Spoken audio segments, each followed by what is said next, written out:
Hello, everyone. It is my absolute pleasure to spend time this afternoon with Dr. Anna Cabeca. We are going to be discussing her brand new book, Menopause: 5 Unique Eating Plans to Break Through Your Weight Loss, Plateau, and Improve Mood, Sleep, and Hot Flashes. Dr. Cabeca is a triple board certified and a fellow of gynecology and obstetrics, integrative medicine, and anti-aging, along with regenerative medicine. She has special certifications in functional medicine, sexual health, and bioidentical hormone replacement therapy. For the past 20 years, she served 10,000 plus women in her private practice and millions more through her books, online videos, and articles. When her own health took a troubling turn during menopause, she sought out the wisdom of healers around the world. She learned that modern medicine and time-tested natural remedies are not at odds. Working together, they created indisputable results and true well-being using delicious healing foods and a simple lifestyle change. Dr. Anna reclaimed her health and her life. Fueled by her belief that every woman deserves to be empowered and in control of their health and life, she developed a keto green lifestyle, which has helped thousands of women opt out of menopause misery and experience a joyful transition to the next stage of their lives. With her methods, you too can breeze through menopause into your second spring, feeling the best you ever have. Amen to that. It's an absolute pleasure to reconnect with you here today. And I am absolutely floored and impressed with the testimonials that you've received on the book thus far, from everyone from Sarah Godfrey to Carol Ann Petrucci, Mark Hyman, David Perlmutter. Very impressive.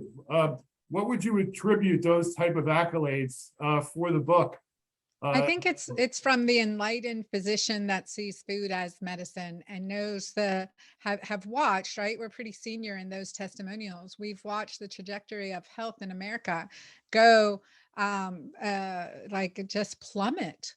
In fact, Greg, I was talking with Dr. Leanne Keneally today on my girlfriend doctor show, and she said, in her 3.5 decades of practicing medicine, the amount of 20 and 30-year-olds she's seeing and treating for cancer is by like 100-fold. I mean, it is crazy what we've seen with the health of Americans today. And so we look at, food as the first medicine, how we nourish our body. Absolutely. And there seems to be a lot of misconceptions in terms of the methodology or thought process in terms of what we need to do to really maintain our overall wellness. So what are some thoughts that come to mind from your perspective? I've had a chance to read the book and I've got a lot of great questions, but what are some of the thoughts in terms of those misconceptions, in terms of what women and even men should be doing nowadays? Yeah, I think the dirty words are like fasting and keto. And in fact, those are two key essentials to our health. Getting our body into ketosis, burning our own fat for fuel, ignites a process called autophagy, which is our cellular cleaning. And women in menopause, before, during, and after, but especially in menopause, not only is it a good idea, but in my opinion, it is mandatory for good health. It is mandatory. And there's a healthy way to get into ketosis and there's an unhealthy way. So that's what I write about. The recipes in my book are keto green. That is, really taking into account the alkalinizers, the key alkalinizing benefits of herbs and spices, as well as lifestyle. So fasting too, that part of this is, it's more than what we eat. It's when we eat, how often we eat. And Americans, women especially, have been told 3 meals, 3 snacks. Oh my God, food obsession. And that's going to increase, and that increases insulin resistance. So we have to, I think that those are two of the biggest myths that getting into ketosis and fasting isn't good for women. It's absolutely essential and mandatory and has to be done the right way.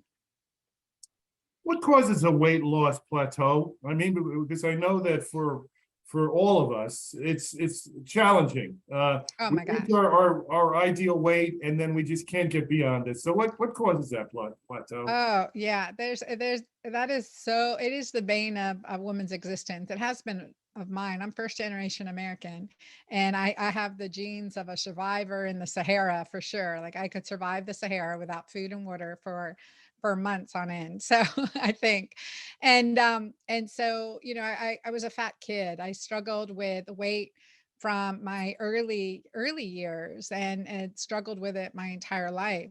Like understanding how to empower genetics with food is important. And often you can be doing all those same things and hit a plateau, or worse, gain weight without doing anything different. And Greg, when a patient would come into my office and say, Dr. Anna, I'm gaining 5, 10, 20 pounds and I'm not doing anything different, I would be like, oh, well, let's check your thyroid. Let's look at vitamin D, blah, blah, blah. Let's check your hormones. But in my brain, in my mind, I was like, sure, you're not doing anything different. You're not exercising as much, or there's a Snickers bar in that purse of yours. I mean, surely you're doing something different. And then that happened to me. I always say, God will make me humble. So I was turning 48 and I gained 20 pounds, and I'd been well over 240 pounds at one point, lost that excess weight and kept it off. And then I gained 20 pounds without doing anything different. So worse than a plateau, gaining weight without doing anything different, or not losing weight when everything you were doing was working.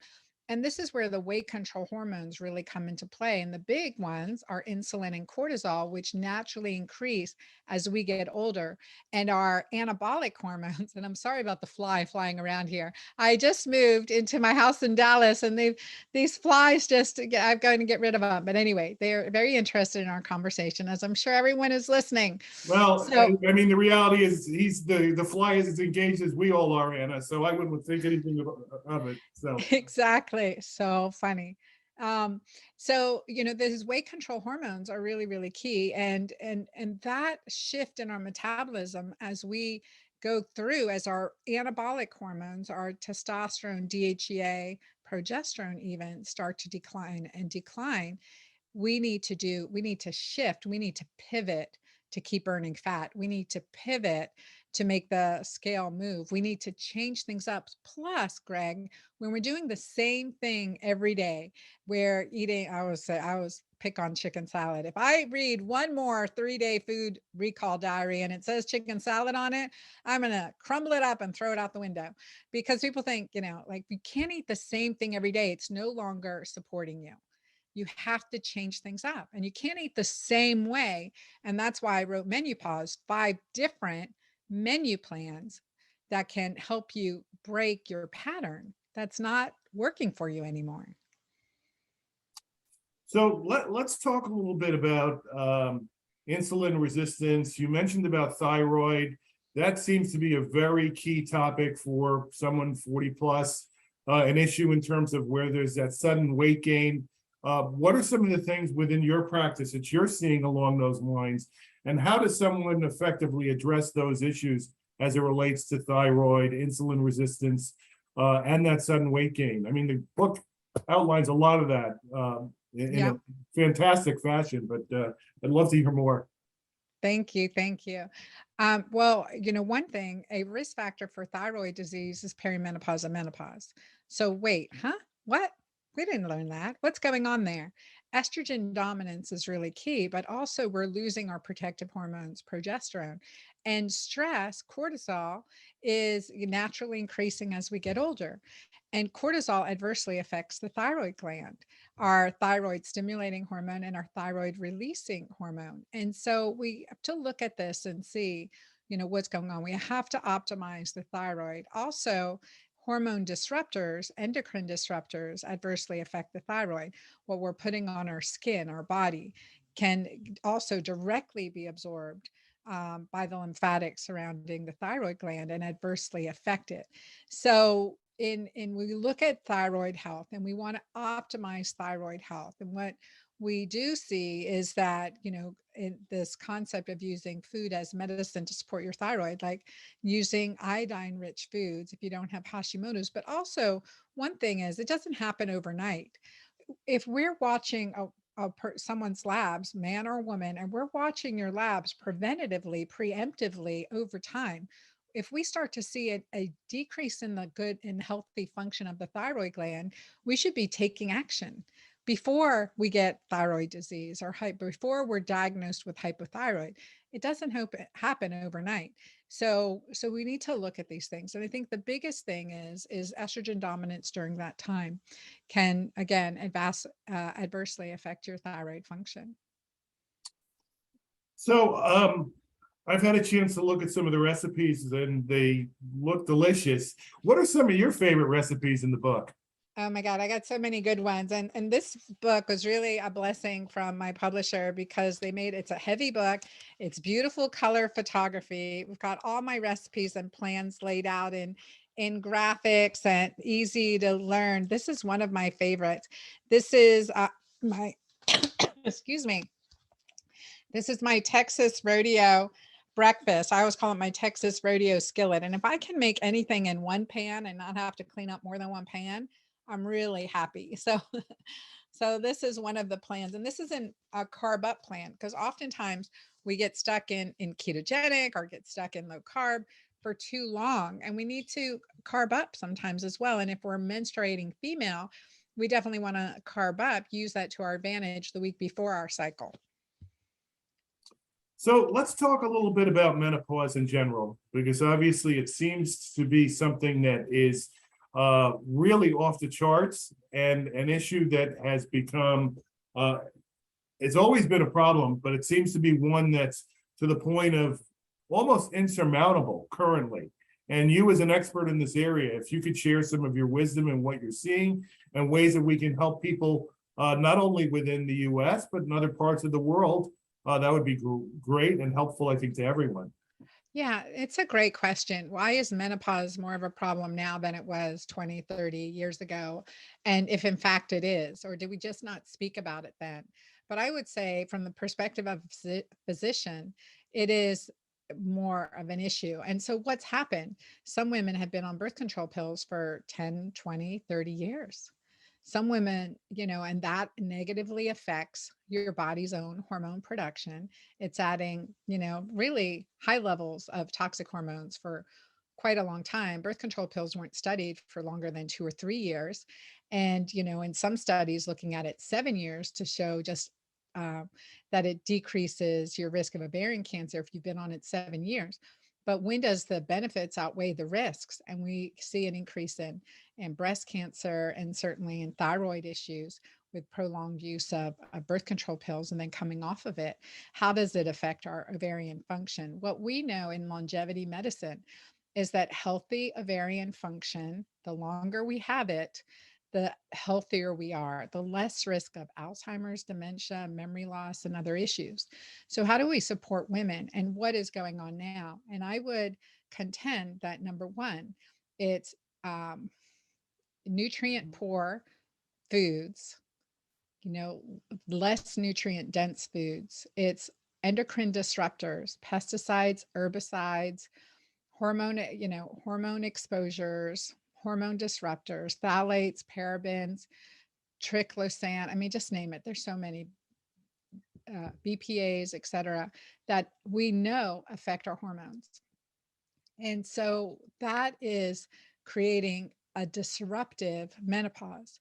So just like we have to cleanse our body before we get pregnant, we really need to cleanse and support our body before, during, and after menopause. For a healthy transition, we have to empower our body to produce its own hormones naturally and detox from hormones and hormone disruptors as quickly and efficiently as possible.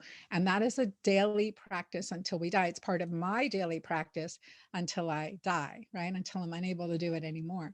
And it's a difference. I went from spiraling down. I was diagnosed with early menopause at 39, reversed that to naturally conceive a baby at 41, and then started spiraling at 48 and struggling. And that's where I created not just the diet, the ketogene diet, but the lifestyle components to empower oxytocin, the most important longevity giving hormone of our body and life-saving hormone of our body.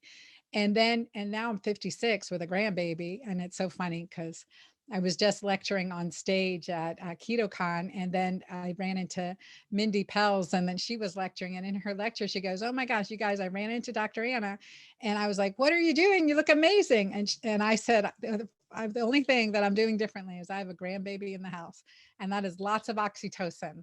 And that is the most life-giving hormone. And that it is where she also high, on her hierarchy, oxytocin's at the top as well.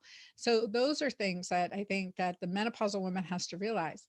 We've been fed, and no pun intended, but we've been fed a lot of misinformation and a lot of disease inciting ingredients. And so we have to cleanse our body. We have to detox. We have to fast. We have to empower our body to heal itself. And then we have to, menopause and postmenopause, use, small amounts of bioidentical hormones in a very logical fashion. So I was also very intrigued and interested in some of the areas of potential focus and benefits around insomnia, anxiety, brain fog, which are all categories that are impacting men as well. So Just this month, published a study looking at severe mental illness, bipolar disease, psychosis, etc., and the benefits of a ketogenic diet. I see that routinely. I've worked with over 150,000 women online, and over 10,000 women personally. And the cognitive benefits, the brain health benefits, the clarity. Let me tell you, if I didn't find this keto green way since I was 48, since I discovered that, I mean, I was plummeting. I was near bankrupt. I was burnout, closed my medical practice. I was in brain fog. From there to being a best-selling author of 3 books, having hundreds of thousands of people in my online communities. And, I mean, and being a happy grandma. I mean, it has changed my life. My mom was having her first heart surgery at 52. Both my parents died of complications of diabetes. And so I know my risk factors. So we have the amazing control to empower our physiology so that we're not following down that path or setting a bad path for our next generation, our legacy. that's wonderful information. So to pivot for a second, we had a conversation with regards to nicotinamide riboside and some of the experience that you've had with that. And if you could share a little bit and how that might incorporate into your regimen for your patients and for yourself, that would be really helpful. Yeah, I've been following that research for quite a while because really look at what can we do to improve quality of life and longevity. And that comes with the smallest changes that we can do at the cellular level to improve good cell-to-cell communication. And the research with nicotinamide and cellular repair is outstanding. So I think that is, for a longevity routine, for a quality of life routine, an excellent supplement. Wonderful, wonderful. So anyone that is interested in learning more, and as you shared, Anna, you have an unbelievably impressive social media presence. I take pride in my own, but yours trumps mine tenfold. Where can people find out more information? Order the book, find out more about some of the recipes. I have some of those listed here, but if you want to share some of those, that would be helpful. Yeah, sure. I'd love for y'all to find me at dranna.com. So DRANNA.com. And that my website gives you tons of information. I have a book page there as well for all my books. But you can buy my books anywhere books are sold. Menopause, you guys buy a couple because you'll want to do this in groups. You'll want to get your friends to do it with you, your family members. And it really is fun. And each of the plans are only 6 days. Definitely connect with me on my social media. I'm at The Girlfriend Doctor on Instagram, TikTok, and Facebook, and also find me at Dr. Anna Cabeca on LinkedIn. Can we also look forward to seeing you at one of the upcoming conferences and trade shows as we did at A4M? Yes, I will be at A4M. Wonderful. Well, everyone be sure, and I'll be sure. And I'll be at the biohacking conference in Beverly Hills, Okay. Dave Asprey's conference. I'll be keynoting on hormones. Looking forward to that as well. Well, Anna, it's been an absolute pleasure. It always is. We go back a long ways. You haven't aged a day. In fact, I think you're getting younger. I'm getting older. But no, you look great. Good to see you again, Greg. Thanks for having me on. And thank you for joining me today. And again, everyone, you have the information on how to pick up the book. So please be sure to do so. Thank you.